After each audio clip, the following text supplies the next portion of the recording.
come with me to Busselton's underwater observatory. This is in Western Australia and is one of the longest jetties in the world with a rich history and a train to get to your destination.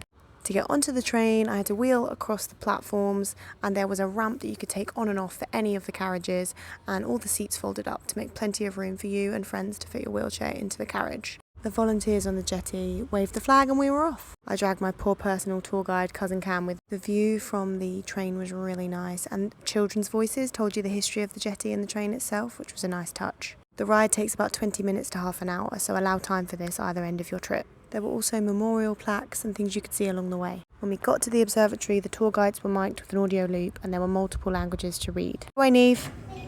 It's our hearing assisted loops, so you pop this over your head and then this connects directly to our microphones that we wear when we're on our tours. If you have the newer hearing aids as well, you can automatically switch to hearing assisted and you'll be able to hear them as we follow through as well. We also have Australian Sign Language, which you do your phone. We also have an iPad that you can wear around your neck as well, and then watch it on your tours as you can follow us through, or you can read it. Yeah. There is lift access to the lower levels of the observatory and first aid kits and a defibrillator on site. The lift is getting replaced this year. As you can see, it was a bit snug. Bonus of this was we got our own private tour, and these stairs were the alternative. No thank you. You start at the top and work your way down until you start to go underwater. Going in February was great because there was plenty of wildlife to entertain us and the water was really clear. We saw some scuba divers having a look. Set up almost like a science museum with education about the natural wildlife in mind. The thing with using the lift is I could make sure I was on a floor that no other people were on at one time. The windows were child friendly, which meant they were Amy friendly. Really enjoyed watching the school of fish above us and exploring what was growing on the jetty posts. All of the staff here were really knowledgeable and they run a really good education programme, which I was asking them about. Schools all over the world to educate them about marine wildlife and conservation. I mean, the photos don't really do it justice.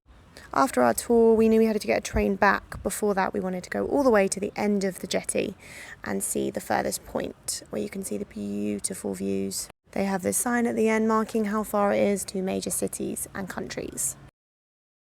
If you can spot yours. After our train ride back, we discovered that our ticket also allowed us entry into the brand new Marine Discovery Centre, which is located opposite the visitor centre all around the jetty park area. As a teacher and a disabled person, they asked me for lots of advice on how they could improve as they're a new site. They had lots of interactive screens, tables, activities for children and adults alike. To say I had fun here is an understatement. This place educates you not only about local marine life, but a lot of marine life around the world. It even has a calculator to see your carbon footprint in getting to Australia from wherever you're from.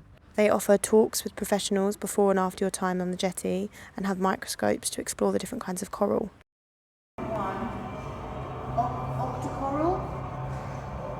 It also has a lot on how can we look after the ocean, recycling, and underwater radar you can control. If you go to Busselton, don't miss the Marine Life Centre.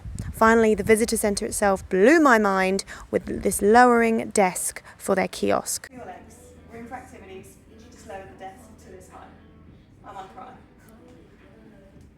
Let me know what you think in the comments.